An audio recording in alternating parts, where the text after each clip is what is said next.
My husband took me on a vacation to reconnect. On the second night, he confessed he'd filed for divorce and froze my bank accounts. He said, "I wanted to watch your face when you had nothing left." I pretended to break down, but he didn't know I'd already spoken to a forensic accountant. When he returned home to find, "My name is Erica and I'm 46 years old. I've lived in Charleston, South Carolina most of my life. For the past 17 years, I've been married to Jason, who, until a few months ago, I thought was my partner, my protector, my person. Turns out he was building his own exit plan behind my back the whole time. We met at a mutual friend's cookout. He had this easy smile, a quiet confidence.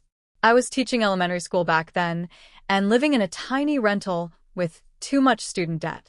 He had his own small construction business, and he made it sound like he was going places. I liked that. He said all the right things. Made me feel like he'd take care of me. And for a while he did. We got married 1.5 years after we started dating. Bought a little 3-bedroom fixer-upper just outside Mount Pleasant. I poured everything into that house. Painted every wall. Made it a home. Jason worked long hours, and I worked weekends doing tutoring to keep us afloat in the early years. He told me we were a team. But a team doesn't hide money. A team doesn't lie about where they're going or who they're with or what they're spending. And somewhere around our 10th anniversary, I started noticing things that didn't sit right. He'd go out of town with no notice. Said he had to check on a job site or meet with a potential investor. Always vague. Never offered real details. He stopped talking about work altogether, actually. If I asked about a deposit that didn't show up or a missing check, he'd get defensive. "Don't worry about it," he'd say. "You don't understand how this stuff works." That turned into, "You're too emotional," and then, eventually, "You're paranoid." I found a receipt for a necklace in his coat pocket. A real one, Tiffany's. It wasn't mine. I asked him, and he said it was for a client's wife as a thank you. I let it go. Not because I believed him, but because I wasn't ready to face the alternative. Then last summer I noticed big withdrawals. Thousands, sometimes more. I pulled out old statements. The transfers had been going on for years. And the accounts? Some weren't even in our names. That's when I quietly reached out to an old college friend. She was in finance and had married a forensic accountant. I told her I thought my husband was hiding money. She got me in touch with her husband, and we started digging. I gave him everything: joint account statements, credit card bills, tax returns. What he found made my stomach drop. Jason had created multiple shell companies. All fake. All used to move money. One company had bought a condo in Myrtle Beach. Another was registered in Nevada under my name. And then there were credit cards, 3 of them, opened using my social security number. One had a $40,000 balance. I sat in my car the day he showed me the documents and just stared at the steering wheel. I felt sick, but I didn't cry. I just sat there, thinking, how long has he been planning this? I kept quiet. I didn't let Jason see a thing. I started moving small amounts of money into my own account. I opened a P.O. box. I contacted an attorney. I changed every password I had. Then in February, Jason told me we needed a vacation. "We've grown apart," he said. "I want to fix things." I said okay. He suggested Sedona, some resort he found online. "Just us," he said, "to get back to who we used to be." I said yes. The first night, everything seemed normal. He was even affectionate, which was rare by then. We got a massage. Ate dinner overlooking the canyon. I watched him closely. He was relaxed. Too relaxed. The second night, he poured wine on the balcony. I remember it was cold out, and I was wearing one of those hotel robes. He clinked his glass against mine and said, "There's something I need to tell you." I didn't even flinch. I just listened. "I filed for divorce," he said, 2 weeks ago. "You'll be getting the papers when we get back." I looked at him. "I froze all the accounts yesterday," he continued. "Everything with your name on it. I wanted to watch your face when you realized you had nothing left." And then he smiled. Actually smiled. I let myself tremble. I looked down. I whispered, "Why?" My voice cracked just enough. I got up, went into the bathroom, turned the shower on, and cried just loud enough for him to hear. But inside, I was completely calm. Because Jason didn't know I'd already emptied my share of the joint account. He didn't know the IRS had been alerted about his shell companies, or that the condo he thought was safely hidden had been reported under the false identity flag. He didn't know the credit card companies were about to launch a fraud investigation. He thought he'd won. He left 3 days before me, said he had business back home. That's when everything started to fall.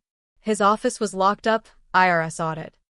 The business accounts were frozen for suspicious activity, and someone from the Department of Revenue had already tried to contact him about unpaid taxes. The condo in Myrtle Beach? Flagged and seized under a fraud investigation. And I wasn't even done yet. What he did was cruel, premeditated. But I'm not just going to ruin his accounts. I'm going to take back everything he tried to steal from me. And when I finally return to Charleston, I'll make sure he sees me, not broken, not crying, but standing straight, calm, and holding every piece of the life he tried to burn down. I flew back to Charleston 3 days after him.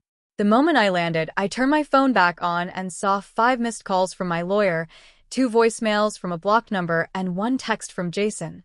"We need to talk. Call me. Now." I didn't respond. I took a cab straight to my sister's place on James Island, where I'd been secretly staying ever since I started planning this.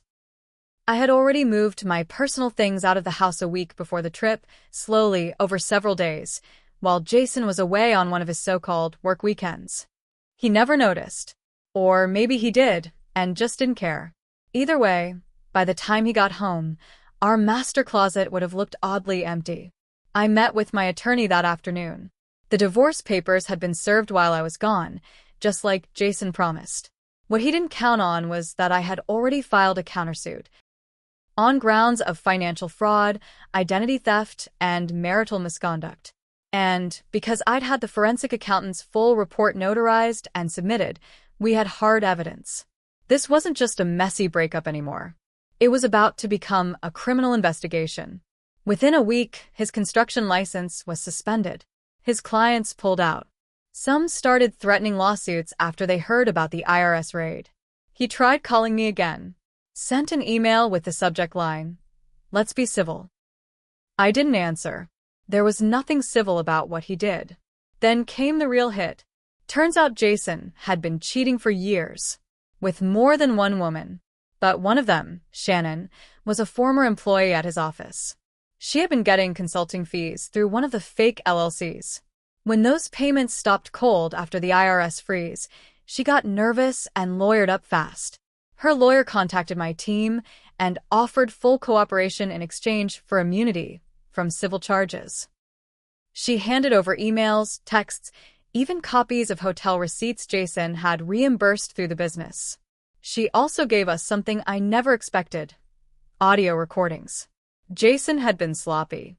He'd recorded several voice memos about splitting assets creatively and keeping Erica in the dark.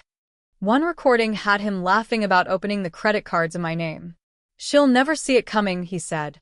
"Teachers don't pay attention to money."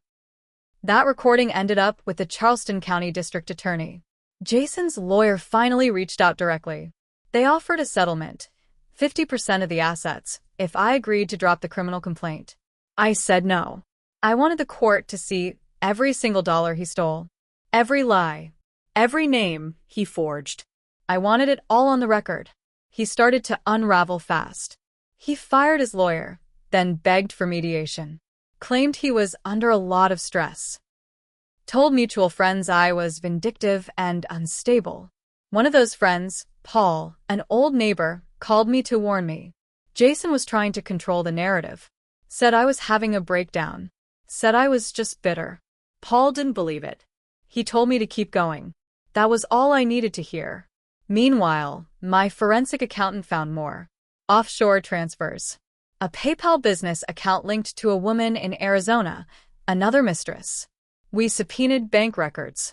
More shell companies. More fraud. This wasn't just a bad marriage. It was criminal enterprise dressed up like a construction business. I hadn't spoken to Jason directly since that night in Sedona. But now he was desperate. He started showing up places, my gym, my old school. He even left a note under my sister's windshield wiper. "We need to fix this. You're going too far." Too far? He tried to leave me with nothing. He wanted to watch me break. But I wasn't broken. 2 weeks after Jason left the note on my sister's car, I got a call from my lawyer. He sounded tense. "Erica," he said, "we've got a situation." Apparently, Jason had filed an emergency motion with the court, claiming I had stolen confidential business files, hacked into his email, and was harassing him and his associates. He was trying to get a temporary restraining order against me.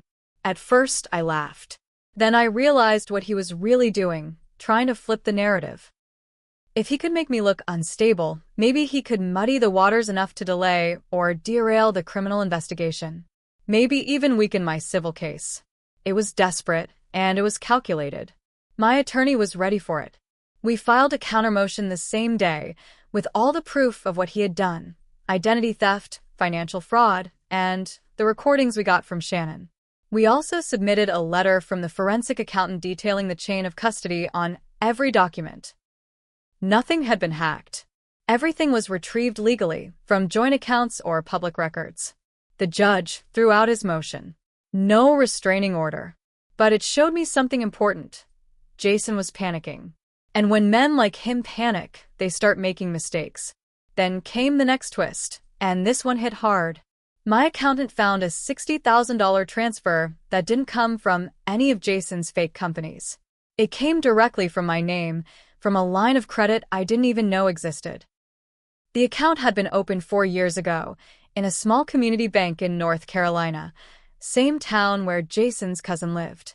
The signatures on the loan application were forged, but what made me go cold was the discovery that the payments had been made, on time, from our joint account for years. That meant Jason had been funneling my own money into a fraudulent debt in my name, without me ever knowing. And now, because of the divorce, the payments had stopped. Which meant I was suddenly delinquent on a $60,000 loan.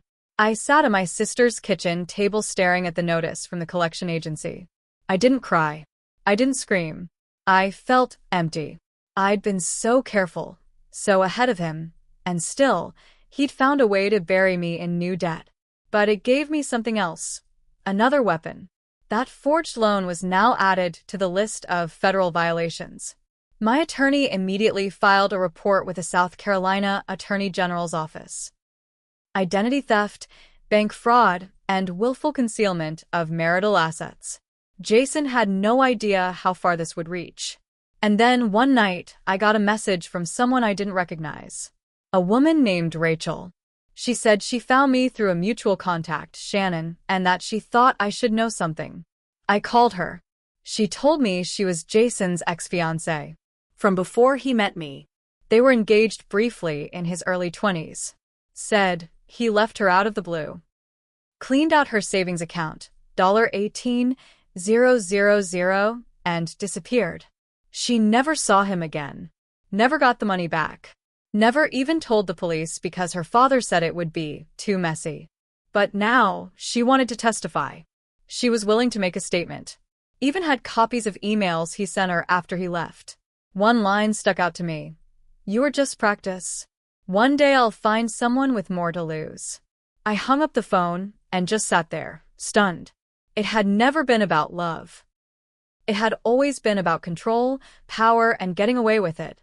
Jason thought I was weak. He thought I'd fold the second he hit me with divorce papers and frozen accounts. He never expected me to fight back or to have people behind me. He underestimated what a woman can do when she's cornered, lied to, and stripped of everything. He made one final mistake. He forgot I had nothing left to lose. And that makes me more dangerous than he ever imagined. The court date came faster than I expected. Jason's team had tried everything to stall, filing pointless motions, demanding continuances, even trying to switch judges. Nothing worked. The court was ready to hear our case. We walked into the Charleston County Courthouse on a Monday morning in late April. I wore a black suit. Simple. Quiet. He wore a blue one and still tried to look smug, but he was sweating through the collar. His new lawyer looked 10 years younger and 3 times more nervous than he did. The courtroom was packed. Jason's ex-employees, old clients, even Shannon and Rachel were there. So was my sister. So was my accountant. So was the DA. The judge listened to the facts with no emotion, just nodding as my lawyer laid it all out. The stolen money, the fake companies, the identity theft, the forged signatures, the shell accounts, the offshore transfers, and the fraudulent loan that wrecked my credit. Then came the kicker, Shannon's recordings. We played them out loud in the courtroom. Everyone heard Jason laughing, mocking me, bragging about how easy it was to get away with using my name. Then Rachel testified. She told the story of how Jason drained her account and left her humiliated 20 years ago. She looked him dead in the eye as she said it. He tried to look away. The judge ordered him to look at her. Jason never took the stand. His lawyer said it wasn't necessary. That was the smartest decision they made all trial. The ruling came 2 weeks later. I was awarded 70% of all marital assets, including liquidation of the Myrtle Beach condo, 3 of the LLCs, and his construction office, now in receivership. The judge also ruled in favor of my fraud countersuit. Jason was ordered to pay over $210,000 in damages, plus attorney's fees. His construction license was permanently revoked. And then came the criminal charges. The state of South Carolina filed against him for bank fraud, wire fraud, identity theft, and tax evasion. The IRS had opened its own case, and so had the State Department of Revenue. He was indicted on 9 separate counts. The day the FBI showed up to arrest him at his girlfriend's house, yes, a new one, not Shannon, I was sitting on my sister's porch with a glass of iced tea. A friend from court texted me a picture of him being led to the squad car in handcuffs. His face was pale. Hair disheveled. No suit this time.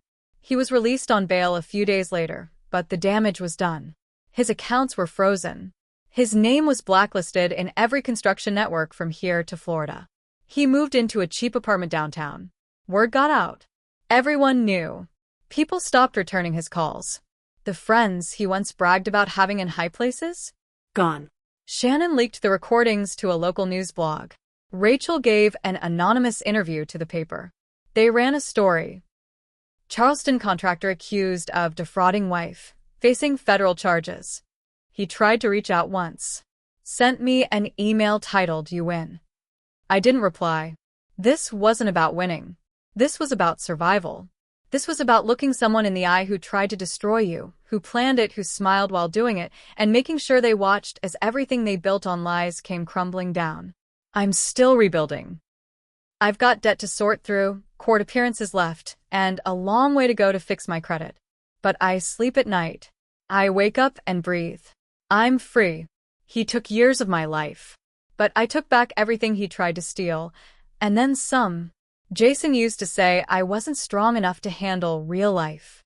Now he's the one facing 20 years.